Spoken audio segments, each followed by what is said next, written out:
singing, dancing, and my favorite present is, let's see, the boombox, and it holds 5 CDs. 5.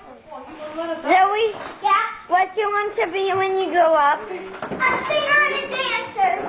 Or else a chef. A chef. Okay.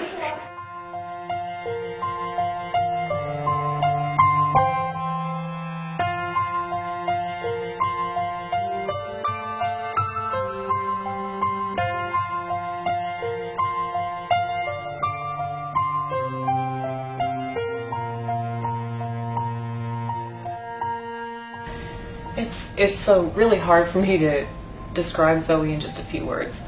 To me, she was just extraordinary, and I mean, I know I'm a little bit biased, obviously, but I think that anybody that met Zoey, I kind of thought the same thing. She was just unforgettable.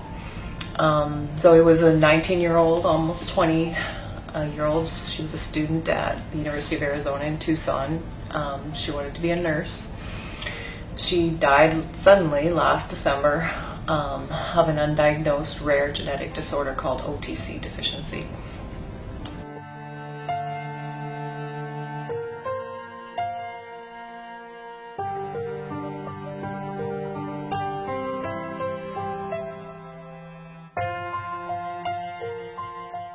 In individuals who have mild forms of urea cycle disorders like Zoey, the patient may go unrecognized for years before a diagnosis is made, and it's really not until a perfect storm of triggers comes together to produce a catastrophic elevation in blood ammonia levels.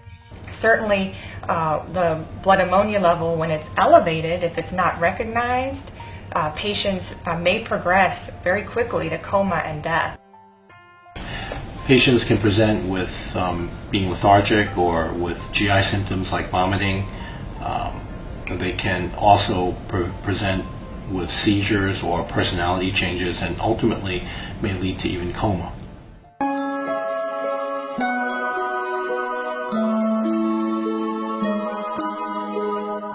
In her teens, she started to have these episodes of nausea and vomiting. They were completely random. She would just feel sick and be sick, and then it would pass, and we could never really quite figure out the cause of it. We talked to the doctor, and but they weren't, we thought maybe she had food allergies, but nothing ever really seemed to, nobody said it seemed like it was serious, and it was so, like I said, it was so sporadic, we couldn't really pinpoint anything.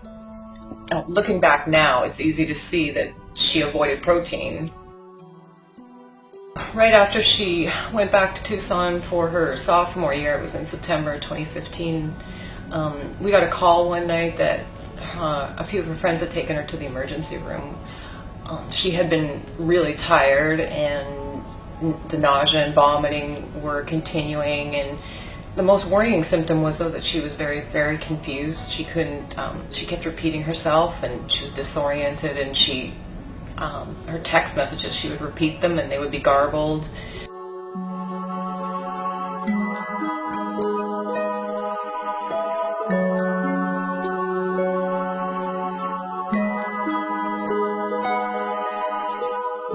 At the hospital, they ran a variety of tests. They gave her blood tests and CAT scans and MRIs, and of course they screened her for alcohol and drugs, and it came back completely negative.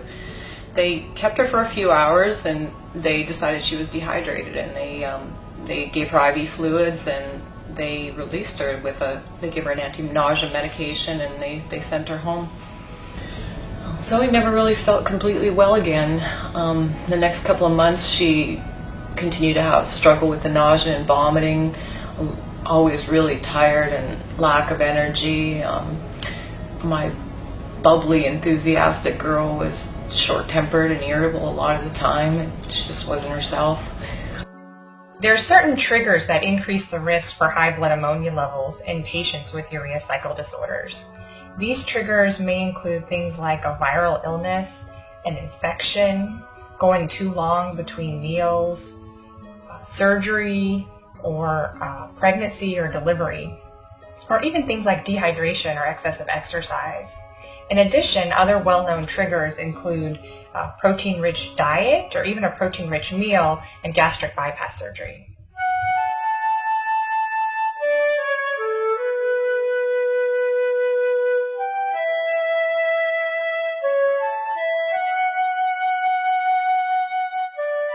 A lot of times ammonia levels are drawn routinely in the ER setting because oftentimes doctors don't think about the diagnosis of a urea cycle disorder. These are, in theory, rare conditions, but because they're so easily detected and there are so many good treatments, it's critical to be thinking about these conditions because the consequences can literally be life-threatening. 2 days before she was scheduled to fly home for Christmas break, she was found unconscious in her apartment.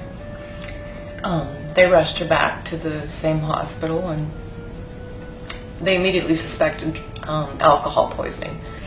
But they did they checked her alcohol and drug level, and there was absolutely nothing in her system. They gave her every kind of test you can imagine. She had so many doctors, neurologists and pulmonologists and infectious disease specialists and seizure experts, and nobody could figure out what was wrong with her.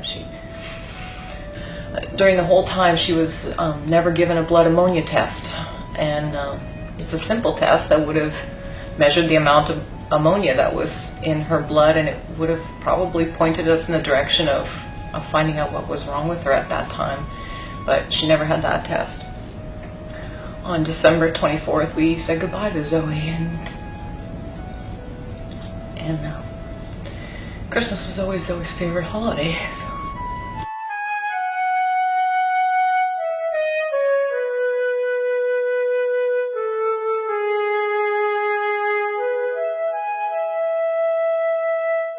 In trying to find out more about urea cycle disorders, we came across the wonderful people at the National Urea Cycle Disorder Foundation. We've been doing whatever we can to support their efforts to find a cure to save other lives like Zoey's. My primary goal is to help the foundation continue to provide education to healthcare workers on UCDs, especially emergency room doctors and nurses. I think it's really important that they be able to distinguish the symptoms of alcohol or drug intoxication from blood ammonia poisoning. The National Urea Cycle Disorders Foundation has been one of the most important organizations in really moving urea cycle disorders advocacy and research forward.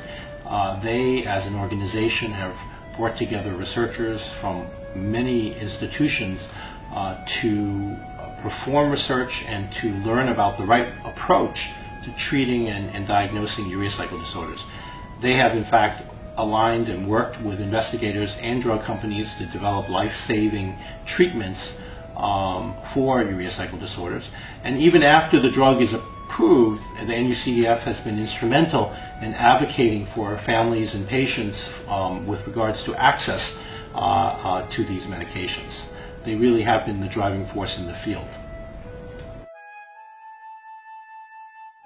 She was resilient and tough, and she would, if life handed her some kind of problems, she would bounce back fairly quickly. She was a fierce and loyal friend. If you had earned her trust, she had your back. That was it. She made me feel important and appreciated. I was just always really proud to say that I was Zoey's mom.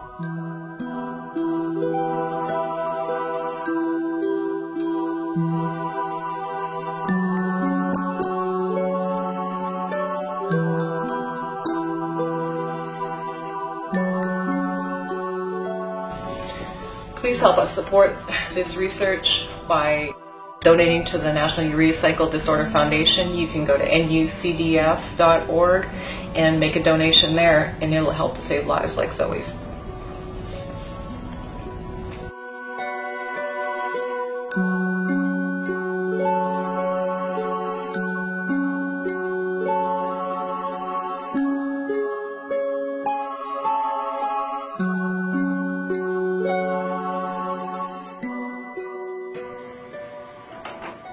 Hello, everybody.